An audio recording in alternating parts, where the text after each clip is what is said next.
Hello students, कैसे हैं आप सब और कैसी है आपकी एग्ज़ाम की तैयारी। तो चलिए मैं इसी विषय पर आपसे कुछ बात करना चाहती हूँ और कुछ बातें आपको बताना चाहती हूँ जिन्हें अगर आप अपनी लाइफ में इस समय अगर उसे ऐड करोगे तो आपको उससे बहुत सारे बेनिफिट्स मिल सकते हैं। ठीक है, सबसे पहले बच्चों आप क्या करेंगे, अपने सब्जेक्ट वाइज सिलेबस को एक बार चेक कर लीजिएगा। सब्जेक्ट वाइज सिलेबस को चेक कर लीजिएगा। इससे क्या होगा, आपका ऑटोमेटिकली आपके दिमाग में अपना प्लान बनना शुरू हो जाएगा। उसके बाद अपने सब्जेक्ट्स को कैटेगरीज में डिवाइड कीजिएगा, गुड, मीडियम, वीक। ठीक है, इन 3 कैटेगरीज में आप अपने सब्जेक्ट्स को डिवाइड करेंगे और जब आप अपने सब्जेक्ट्स को पढ़ना शुरू करेंगे तो सबसे पहले स्टूडेंट्स आप वीक सब्जेक्ट को उठाइएगा, उसके बाद मीडियम, देन आप अपने गुड स्ट्रांग सब्जेक्ट्स को लीजिएगा, क्योंकि आप फ्रेश होंगे। सबसे पहले अपने दिमाग से आपको एक एनर्जी होगी, तो आप अगर अपने वीक सब्जेक्ट को उठाओगे तो आप उसमें ज़्यादा अपना दे सकते हो, आप अच्छा कर सकते हो। फिर क्या करना है बच्चों, आप अपने कॉन्फिडेंस को बिल्कुल भी लूज मत होने दीजिएगा। अपने अंदर कॉन्फिडेंस पैदा कीजिएगा, उससे आपको बहुत सारी ताकत मिलेगी। अपनी पढ़ाई में एक अच्छा आप अपना बेनिफिट बना सकते हो अपने लिए। आप अपना एम बनाकर चलना कि मुझे इतना % मार्क्स लेकर आना है। तो आप अपना जब एम बना लेंगे उसके बाद आप अपना एक्शन कीजिएगा, उसके बाद उसके अकॉर्डिंग आप अपनी पढ़ाई शुरू करेंगे। ठीक है, उसके बाद बच्चों मैं आपको एक और बात बताना चाहती हूँ कि बुक्स बहुत सारी मार्केट में आती हैं एक एक सब्जेक्ट की, लेकिन आप उनमें कंफ्यूज मत होइएगा। आप अपनी बेसिक बुक से पढ़ाई कीजिएगा। उनमें भी आपको क्या करना होगा, अपनी बेसिक बुक्स के द्वारा आप उसमें अपनी क्वालिटी अच्छी रखिएगा। जो भी कुछ आप मैटर तैयार करते हैं आप उस मैटर का क्वालिटी स्ट्रांग बना के चलिएगा, जो भी कुछ आप तैयार करते हैं। ओके, इसके बाद आप एक और काम कर सकते हैं, प्रीवियस ईयर्स के पेपर्स जितने भी हैं वो आप एक बार चेक कर लीजिएगा। अगर आप उन्हें चेक करेंगे बच्चों तो क्या होगा कि आपको ये पता चलेगा कि एक क्वेश्चन को, एक आंसर को कितने तरीके से तोड़ मोड़ कर किस तरह से उसे पूछा जा सकता है।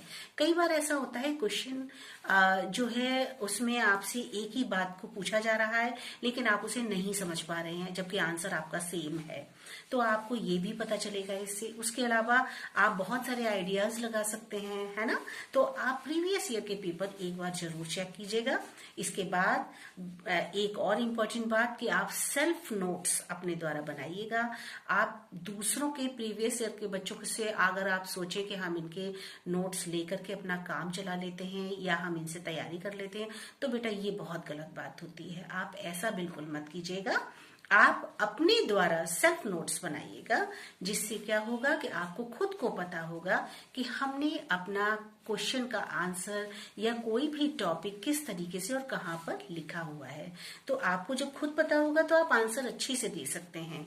और एक और इससे बेनिफिट होता है स्टूडेंट्स कि जब आपका एग्जाम का समय नजदीक आता जाता है तो आप अपने पढ़ाई पर फोकस आपका बढ़ता चला जाता है। उस टाइम आप बहुत सारी ढेर सारी बुक्स को लेकर के बजाय उन्हें इकट्ठा करेंगे और फिर आप पढ़ने बैठेंगे। अगर आपके सेल्फ नोट्स हैं तो आप उनको ऑटोमेटिकली अपना एक नोट्स उठाएंगे और आप अपनी तैयारी कर सकते हैं। तो ये आपके लिए बेनिफिट हो सकता है। इसके साथ साथ बच्चों एक बात बताऊं मैं आपको कि आपको सबसे अच्छा पढ़ने का जो टाइम होता है, आप रात में जल्दी सोइए लेकिन आप सुबह 4 बजे उठ के जो आप अपनी स्टडी करेंगे वो आपको हमेशा बहुत अच्छे से याद रहेगी, आप उसे भूल नहीं सकते। तो सुबह का टाइम पढ़ने के लिए बच्चों बहुत अच्छा होता है आप सबके लिए। आप क्योंकि एक तो उसमें आपका एटमॉस्फेयर एकदम शांत होता है, दूसरा एक एनर्जेटिक एटमॉस्फेयर मिलता है क्योंकि घर के और मेंबर्स जो होते हैं वो ज्यादातर सो रहे होते हैं।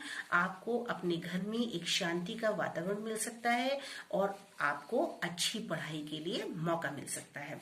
दूसरे, आप जो दिन भर में कम से कम 8 या 9 घंटे जो पढ़ाई करते हो तब जाकर के जो आपको मिलता है वो आप सुबह के टाइम में बच्चों पढ़ के देखिएगा।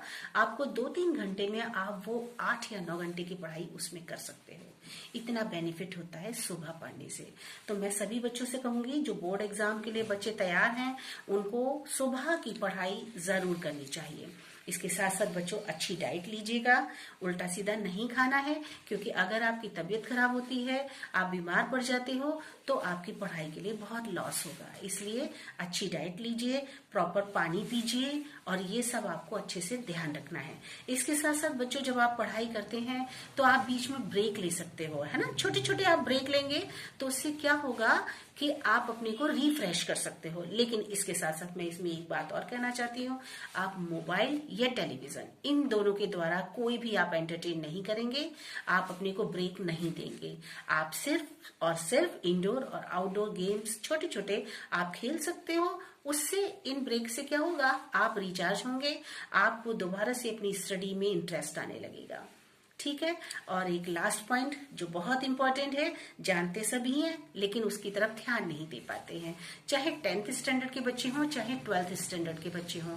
मैं सबसे यही कहूंगी कि बच्चों आप बहुत ज्यादा स्ट्रेस बिल्कुल ना लें, क्योंकि इससे आपको जो कुछ आता है वो भी भूल सकते हैं। स्ट्रेस नहीं पालना है, कूल होकर के, शांत होकर के, बहुत ठंडे दिमाग से हमें अपनी पढ़ाई करनी है। जब आप ऐसा करोगे तो बेटा वो भी सॉल्यूशन निकल के आ जाएंगे जो कि आप अभी तक नहीं निकाल सके थे। करके देखिए ऐसा, और यही मेरा एक टारगेट है। मैं चाहती हूँ कि ये मेरी बताई हुई बातें बच्चे अपनी लाइफ में इस टाइम जरूर यूज करें, उनके लिए बेनिफिशियल हो सके। ऑल द बेस्ट बच्चों।